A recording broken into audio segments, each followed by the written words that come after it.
भक्त की दृष्टि में कोई भी दुख ऐसा नहीं जो सह करके अपने आराध्य देव को न प्राप्त करे। आराध्य देव की प्राप्ति के लिए संघर्ष सहना अत्यंत आवश्यक है। कष्ट सहना, जो अंदर जलन हो रही, जो विकारों की जलन हो रही, सहो भाई, इनकी पूर्ति से कुछ नहीं होगा। इनको से एक बार लड़ जाओ, एक बार निकल जाओ तो जन्म जन्म की लड़ाई जीत जाओगे। जिसकी शुद्ध भक्ति होती है उसको अपने प्यारे के नाम जप के सिवा और कुछ अच्छा ही नहीं लगता है। बस उसकी लीला कोई सुना दे, उसके गुणों की चर्चा करा दे, उसकी रूप माधुरी का चिंतन करे। तो मेरे प्रभु का स्वभाव है कि जो प्रभु को जपते हैं प्रभु उनको जपते हैं। ये बात समझ लो। आप प्रभु की लीला कथा सुन रहे हैं, प्रभु आपको देखकर इस भाव से, जब हमारा हृदय पवित्र होता है तभी हम भगवान को भाव से बच पाते हैं। अभी भाव नहीं, अभी तो भाव की केवल बातें सुना के बातें करते हैं, भाव नहीं जागृत हुआ। भाव जागृत होने पर इन तीन पर आपका महत्व नहीं रह जाएगा। स्वजन संबंधियों पर, अर्थ के द्वारा प्राप्त होने वाले भोगों पर और इष्ट देव से बिलक साधनाओं पर, इन पर आपका राग नहीं रह जाएगा। ये पहचान है भाव की। आराध्य देव पर ही केवल, जैसे गोस्वामी जी कहते, बने तो रघुबर ते बने, बिगड़े तो भरपूर, तुलसी औरन ते बने, ता बनिबे पे धूर। जब तक नाशवान पदार्थों में महत्व रहेगा, ये जो श्लोक है कि जिस प्रकार से भक्त मेरी शरण में आता है, मेरा भजन करता, मैं वैसे ही उसका भजन करता हूं। नाशवान पदार्थों का महत्व देने से हमारा मन अपवित्र हो जाता है। नाशवान पदार्थों के भोगने से हमारी इंद्रियां और तन अपवित्र हो जाता है, हमारे कर्म अपवित्र हो जाते हैं, तो जन्म निश्चित हो गया अगला।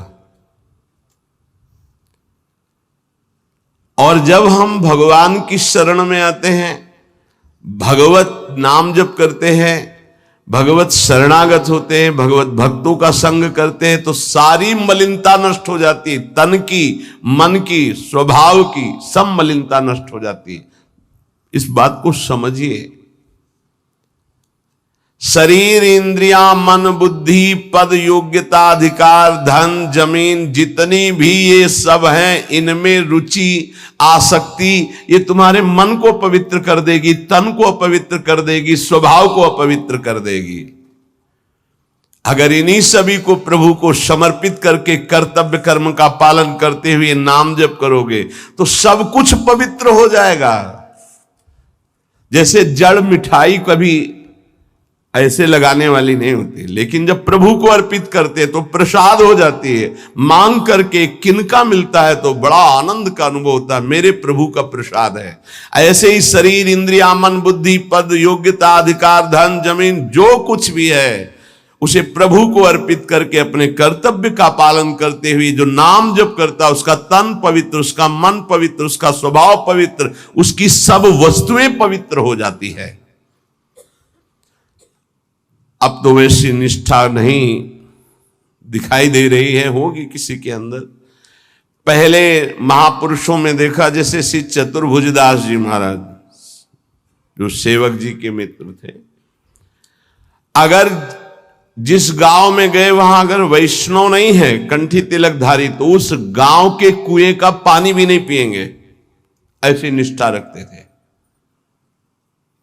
यहां एक भी वैष्णव नगर में नहीं थे। नगर क्या है, ये भूतों का डेरा है। फिर जहां भगवान का भक्त नहीं, भगवान का भजन नहीं, नाम कीर्तन नहीं, उस नगर का पानी नहीं पीते थे। ये उनके चरित्र में आया है। बहुत पवित्रता का निर्वाह महापुरुष जन भजन के लिए करते थे। गले में कंठी नहीं, मस्तक पे तिलक नहीं, तो हाथ से पानी पीने की रुचि नहीं है। ऐसी निष्ठा में ही तो सब। इसी निष्ठा का प्रभाव दैवी शक्ति को भी परास्त कर दिया।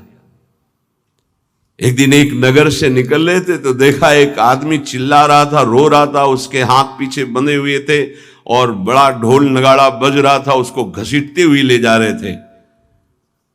चतुर्भुज दास जी मंडली के सहित मुरली मनोहर अपने ठाकुर को लेकर, मुरलीधर को, वो विचरण करते थे। तो उन्होंने लोगों से पूछा, ये आदमी इतना त्राहिमाम बोल रहा है, इसका कोई साथ क्यों नहीं दे रहा है, इसको क्या?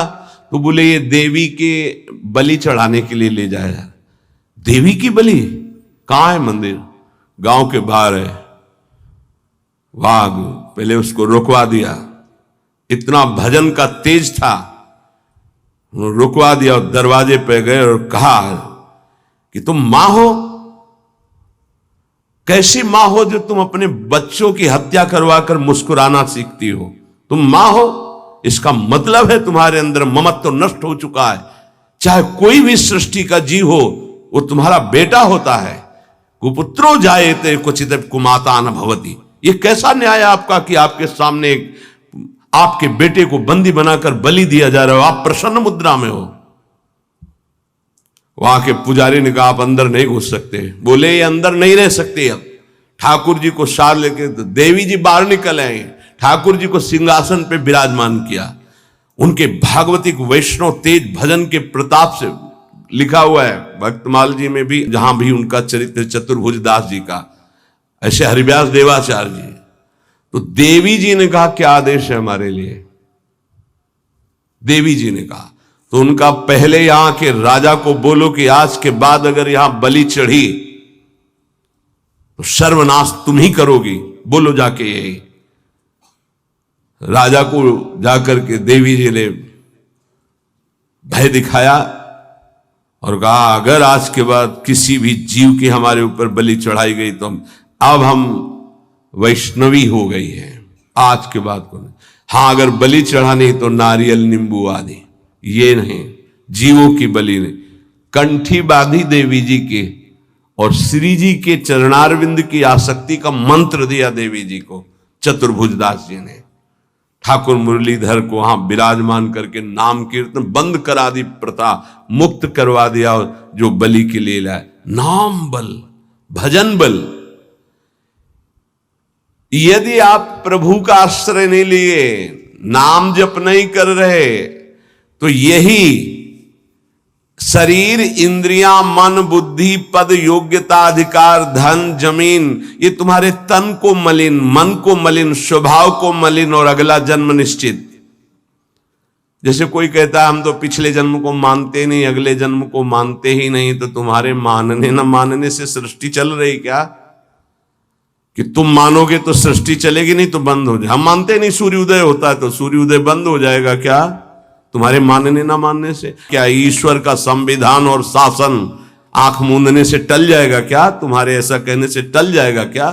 अगर नहीं मानते हो तो है कोई परम शक्तिशाली जो बरबस जीव को उसके कर्म को भुगवा रहा है कोई कर्म का प्रबल फल देने वाला महान ईश्वर जो सुख और दुख के चक्र में पूरी सृष्टि को फंसाए हुए है।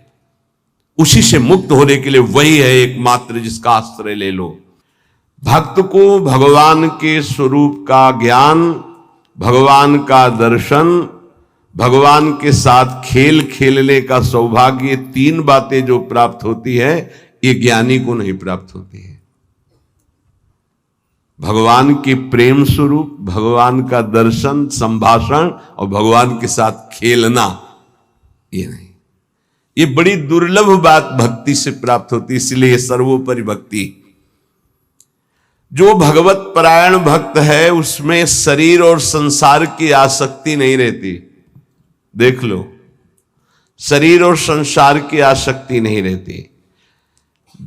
इस भगवत परायणता के लिए हठ पूर्वक बहुत नाम जपा जाए तब ये जागृत होती भगवत परायणता।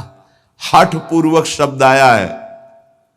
हठ पूर्वक हमको नाम जप करना बहुत कठिन है। नाम जप करना, बातें बना लेना अलग बात है, नाम जप करना बहुत कठिन है। अगर नाम जप हठ पूर्वक करोगे तो संसार शरीर की आसक्ति नष्ट हो जाएगी, भगवत परायण हो जाओगे।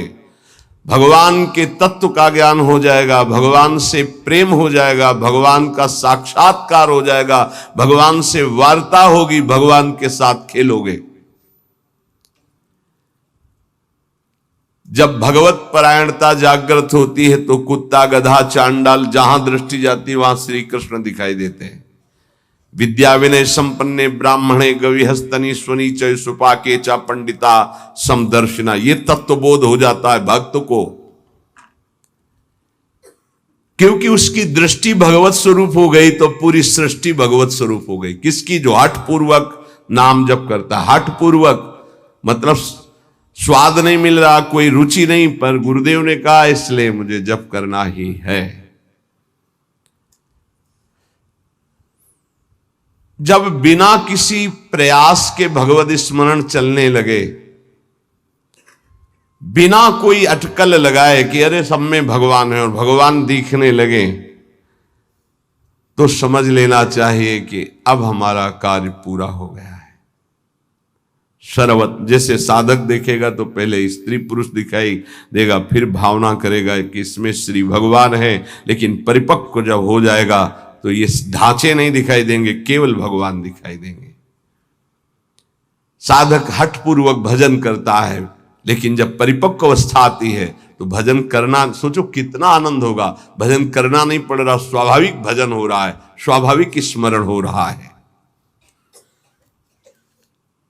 देखो, जल जड़ है, जल तत्व जड़ है, पर इस जल में जब रगड़ पैदा की जाती है तो बिजली पैदा हो जाती है।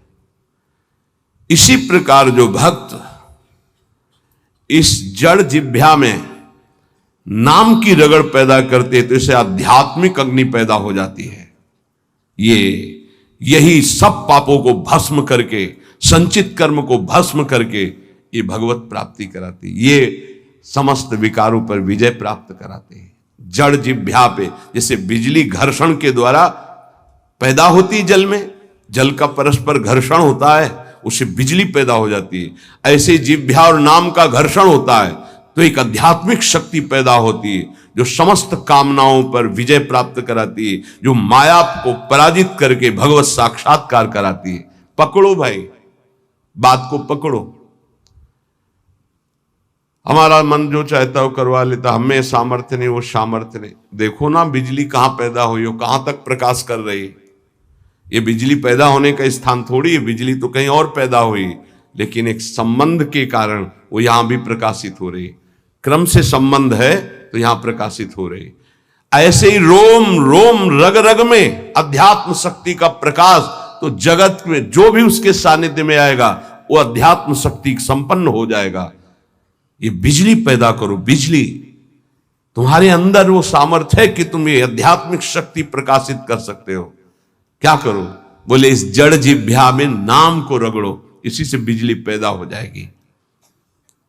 बहुत संघर्ष करता है तब भाव का प्रादुर्भाव हो जाता है। ये यथा माम प्रपद्यन्ते तास तथैव भजाम्य हम मम वर्तमानो वर्तन्ते मनुष्या पार्थ सर्वशा।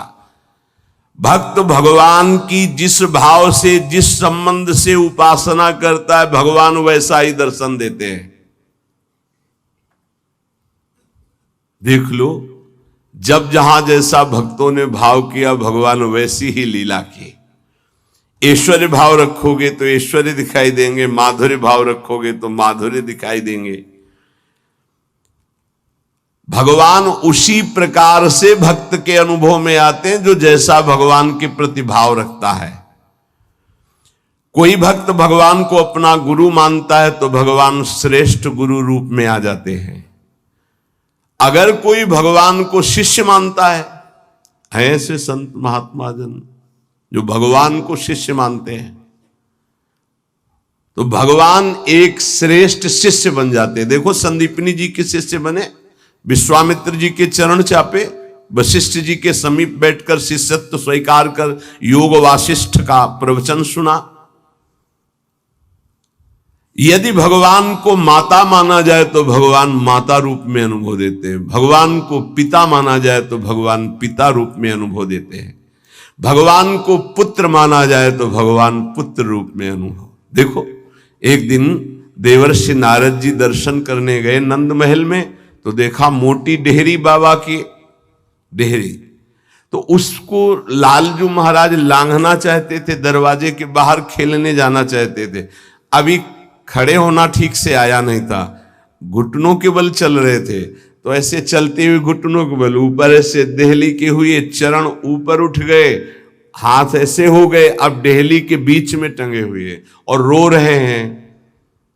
नारद जी ने देखा, साष्टांग दंडवत किया, बोले प्रभु देहली पार कर दे क्या? तो बोले जानते नहीं हो क्या हमारे लिए देहली? उन्हें बोले जानते हैं प्रभु, वामन अवतार में एक चरण बढ़ाया था तो ब्रह्मलोक तक गया था।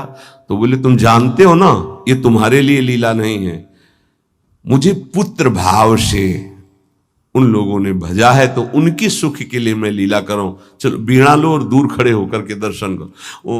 रोने मैया मैया मैया भागती हुई आई, अरे मेरे लाला, उठाया गोद में और दासियों को डांट रही, तुम लोग ध्यान नहीं देते, देखो लाला मेरा कस, मैया की गोद में। अगर कोई मुझे पुत्र मानता, देखो जगत को एक क्षण में रचने वाले पिता, उनको पुत्र माना तो घुटनों के बल भक्त के आंगन में चल रहे हैं। जगत का भरण पोषण करने वाले प्रभु का भरण पोषण यशोदा मैया के वक्षा स्थल के दुग्ध से होता है। कैसा भाव का खेल है। ये बड़ा सुंदर स्वरूप है। जब यशोदा मैया छड़ी लेकर, बहुत उपद्रवी हो गया है, लालू महाराज ने देखा आज तो पिटेंगे। मैया आवेश में है, ऐसे दोनों हाथ से ऐसे, तो पूरा काजल घाल में, कितनी सुंदर शोभा, विशाल नेत्र है ना, एक बूंद आंसू नहीं, और रोते जा रहे, मैया की तरफ भयचकित देख रहे हैं, दया आ जाए छड़ी ना। कौन है? भ्रकुट टीड़ी कर दे तो भय को भी भयभीत कर देने वाले प्रभु। ये देखो भाव देश का स्वरूप देखो। अरे छठी के दिन इतनी विशाल पूतना को भी, तो इनके लिए कोई भय है क्या? लेकिन भाव का देखो खेल। मैया ने पुत्र माना तो प्रभु वैसे लीला दर्शा रहे। अरे और तो और बात जाने दो, यदि भगवान को नौकर मान लो तो वो नौकर भी बन जाते हैं। वो कह रहे हैं कि नौकर बनू हजाम। कैसे अद्भुत। त्रिलोचन जी के यहाँ, एकनाथ जी के यहाँ श्रीखंडिया के रूप में, माधवदास बाबा के यहाँ स्वयं जगन्नाथ जी सेवक ही बने हुए तो लगे ही। ये ऐसे भगवान से यदि अपनापन करके कोई भाव कर लो, वो आपको अनुभव कराएंगे। सच्ची कहते तुम पहचान नहीं पा रहे, रोज तुमसे मिलता है वो, हर क्षण तुमको देखता है क्योंकि तुम भक्त हो उनके, लेकिन तुम्हारे अंदर वो दृष्टि नहीं है इसलिए नहीं देख पाते। तो रोज मिलता है छलिया, वो रोज मिलता है वेश बदल कर। इसीलिए हर समय सावधान रहो, पता नहीं किस रूप में मेरा प्रीतम आकर के कहीं चूक ना हो जाए। त्रिलोचन जी के हृदय में था कोई ऐसा साधु सेवी मिले, क्योंकि मुझे इतना समय नहीं मिलता कि मैं संतों के पास बैठूं, उनके मन की बात पूछूं, फिर वैसा उनकी सेवा करूं। व्यवस्था सब हो जाएगी, कोई ऐसा नौकर में। भक्त के अंदर की कोई भी इच्छा भगवान अधूरी नहीं छोड़ते। मुझे कोई नौकर रख ले, 14 वर्ष की अवस्था, नौ किशोर अवस्था, मलिन वस्त्र धारण किए हुए, फटे पुराने, ऐसे जैसे नौकर धारण करते हैं, सामने से निकले। और जगह बोलते जाके नहीं, केवल त्रिलोचन जी के दरवाजे में बोल सकते हैं ये कि मुझे नौकर रख ले। और किसी की हिम्मत ही नहीं, ब्रह्मा की भी हिम्मत नहीं, ब्रह्मा की भी हिम्मत नहीं कि इनकी तरफ ऐसे भाव से दे। ये भक्तों का खेल है। त्रिलोचन जी आओ आओ, हमें तो जरूरत है एक नौकर की, बस संत सेवा करवाने के लिए। आप क्या कर लेते हो? बोले बचपन से अनाथ हूं, मेरा कोई है नहीं, न माता न पिता न परिवार। तो झूठ भी नहीं बोल रहे, इनका कोई है ही नहीं, यही सब है तो इनका कौन है? बड़ा विचित्र खेल। भगवान शंकर का ब्याह हो रहा है तो शाखोच्चार बुलवाया जाता है, पीढ़ी के कुल परंपरागत। आ गया, हाँ आप अपने पिता का नाम लीजिए। भगवान शंकर ने कहा हम किसका नाम ले पिता के रूप में? चलो ब्रह्मा जी की भ्रकुट से रुद्रावतार होता है, उनका ब्रह्मा जी, पिता ब्रह्मा और पितामह अभेद है हरि और हर। पर चलो भगवान हरि की नाभि कमल से ब्रह्मा जी की भ्रकुट से रुद्रावतार, तो कहा हरि। प्रपितामह बोले शंकर। बाप बाबा के बाप बाबा है, अब उनके आगे कोई है नहीं तो क्या? बोलो प्रपितामह में शंकर को बोलो। नहीं, वो तो पहले बुलवाया है ना आपने, तो बोले पहले भी हम हैं, बाद में भी हम हैं, बीच में भी हम हैं। ये हैं इनका, तो इनकी हर बात सत्य होती है। कह रहे हैं कि मैं अनाथ हूं, क्यों? ये सबके दीनानाथ हैं, इनका नाथ कौन हो सकता है? मेरे परिवार में कोई नहीं है, क्योंकि यही सबके परिवार है, इनका परिवार कौन? चराचर जगत वही खुद बने हुए हैं।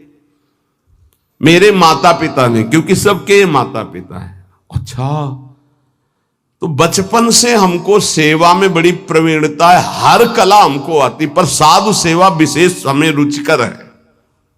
अच्छा, तो तुम भोजन बना लेते हो? बोले एक बार बनवा दो, अगर संत अंगुली न चाटे तो बताना, इतना सुंदर। तो फीस क्या लोगे? पेमेंट क्या है आपकी? पेमेंट तो हम पैसे तो लेते नहीं, हमारी रुचि नहीं रहती पैसे में। लक्ष्मी जी चरण चापती, भगवान उधर नहीं देखते। नहीं तो आप कुछ तो होगी। बोले हाँ, थोड़ा भोजन ज्यादा पाते हैं हम। जितना हम भोजन पाएंगे तुम्हारी पत्नी पीसेगी, उसी के हाथ का पिसा पाएंगे, वही हमारे लिए बनाएगी। और 1000 संत आ जाएंगे, उनकी व्यवस्था हम करेंगे, तुम निश्चिंत रहो, कभी शिकायत नहीं मिलेगी। पत्नी से कहा समस्या का समाधान तुम ही हो।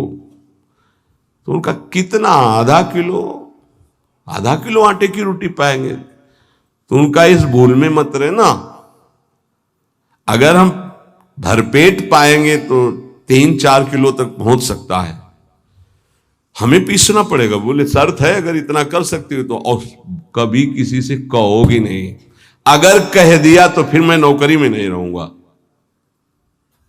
त्रिलोचन जी ने पत्नी से कहा बहुत सेवा की भावना हमारे अंदर थी, ये पुष्ट हो जाएगी इससे, तुम इतना स्वीकार कर लो। ठीक है, दोनों टाइम का भोजन हम बना के पीस के तुम्हें पवाएंगी, और तुम संत सेवा।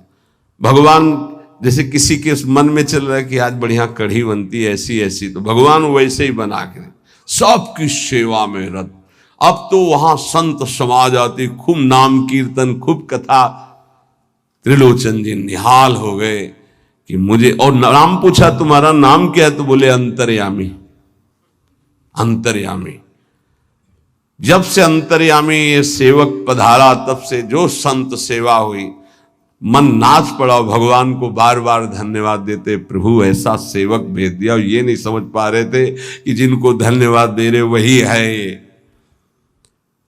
अब सुबह का पीसना 10 बजे तक पीस कर बना के खवाया, बर्तन मांजा, शाम के फिर पीसने का नंबर, क्योंकि उतना ही पाना है। वर्ष भर हो गया, कहीं जाने को नहीं मिला। एक दिन आया कि दोपहर थोड़ा समय में तो निकले, बगल में पड़ोसन मित्र थी उसके, वो गए। तो उन्होंने कहा कि बहन बहुत दुबली हो रही हो, कुछ बात तो है ही है, विचित्र चरित्र है। वो यही कहेंगे, कहना नहीं किसी से, पूरी बात ऐसे फैल जाएगी, क्योंकि महाराज ये स्वभाव रखा गया है। महाराज युधिष्ठिर जी ने ये शाप दे दिया था। जब सबको अर्घ दान दिया जा रहा था, तो माता कुंती ने कहा कि बेटा कर्ण को भी अर्घदान दे दीजिए, जो पित्त तर्पण आदि के मंत्रों द्वारा। तो उनका उसके कारण ही पूरे वंश का, कौरवों के विनाश हो गया। अगर वो साथ ना देता तो कभी हमसे युद्ध ही नहीं होता। ऐसे विपक्षी के लिए आप कैसे बोल दिए कि आप उसको पित्त तर्पण करो इस समय? माता आपकी बुद्धि कैसा निर्णय कर रही है? ऐसे धूर्त को तुम कह रहे हो कि मैं जो द्रौपदी के लिए गंदे वचन बोला, जिसके बल से बलवान होकर दुर्योधन ने युद्ध किया, न जाने क्या क्या कष्ट सहना पड़ा। तो उनका बेटा तुमसे छुपाया था एक बात है। क्या? वो तुम्हारा बड़ा भाई है। कर्ण मेरा बड़ा भाई?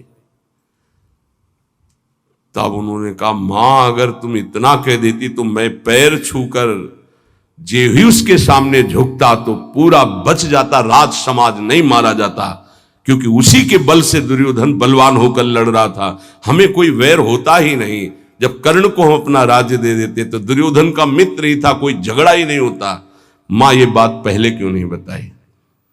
आज से मैं शाप देता हूं, कोई भी विशेष गुप्त बात माताओं के हृदय में ना टिके। संसारिक बात की क्षमता को सह पाना कोई महाभागवत की ही बात है। तो उन्होंने कहा कि कहना नहीं। अरे बोले दीदी तुम विश्वास मानो, कभी कहा है हमने? बोले एक नौकर आया है, बस कहना नहीं। बोले नहीं, किसी से नहीं। एक नौकर आया है, वो बहुत सेवा करता है पर खाता बहुत है, और उसको बना बना के हम ही को खवाना होता है, इसलिए हम दुबली भी हो गए, तुमसे मिलने भी नहीं आ पाए। लेकिन कहना नहीं, वो चला जाएगा। जब लौट के आई तो हाँ नहीं थे, अंतर्यामी भगवान नहीं। त्रिलोचन जी तो हाँ अंतर्यामी कहाँ गए, खूब ढूंढा, नहीं मिले, बहुत विकल होके रो रहे थे। उसी समय उसी रूप में भगवान प्रकट हुए। मालिक, अरे अंतर्यामी, जो ही नजदीक जाने की कोशिश तो देखा ललित त्रिभंगी भगवान से। प्रभु आप? बोले मैं ही तो था, तुम क्या समझते तुम्हारा कोई और नौकर था? मैं ही नौकर था। मैं तुम्हारी इच्छा की पूर्ति के लिए स्वयं नौकर बना हुआ। अगर आपका भाव बन जाए भगवान के प्रति तो भगवान नौकर बन जाए। देख लो, जहां अर्जुन जी की पादुकाएं हैं वहां भगवान बैठे हैं, और जहां भगवान की पादुकाएं रखने की चौकी होती वहां भगवान शंकर सनकादि नमन करते हैं। शिव सनकादि जहां वंदना करते हैं, जिनकी चरण रखने की चौकी में, वो भगवान वहां बैठे हैं सारथी पद पे, और रथी रूप में अर्जुन भक्त बैठा है। कैसी प्रभु तर उतर कभी डार पर है, प्रभु ऐसे बैठे हैं और सब ऊपर बैठे, डाल में बैठे। प्रभु तर उतर कभी डाल पर देखिए आप। बड़ा विचित्र भगवान का कृपा प्रसाद है। जो भगवान को दोस्त मानता है तो भगवान दोस्त बन जाते हैं। जो भगवान के लिए जितना व्याकुल होता है भगवान उसके लिए उतना व्याकुल होते हैं। भगवान भक्त के बिना तभी नहीं रहते जब भक्त भगवान के बिना नहीं रह सकता। ये ध्यान रखना। आप जी रहे हो अच्छे से, वो छुपे हुए हैं। जिस दिन आप व्याकुल हो जाओगे वो छुप नहीं पाएंगे। वो बड़े प्रेमी हैं, तत्काल आपका साक्षात्कार हो जाएगा। भगवान श्री कृष्ण चंद्रजू कहते हैं, मुझे जो जिस भाव से भजता है। देखो अभी क्या भाव से भज रहे हो? अब भी भज रहे हो विषय भाव से, भोग भाव से। जिस भाव को आप, तो वही श्री कृष्ण बने हुए। सच्ची बात मान लो, उनके सिवा कोई नहीं बना होगा। वही है, मत्ता परतरम नान्यत किंचित अस्ति धनंजय, किंचिन मात्र हे धनंजय, मेरे सिवा कुछ नहीं है।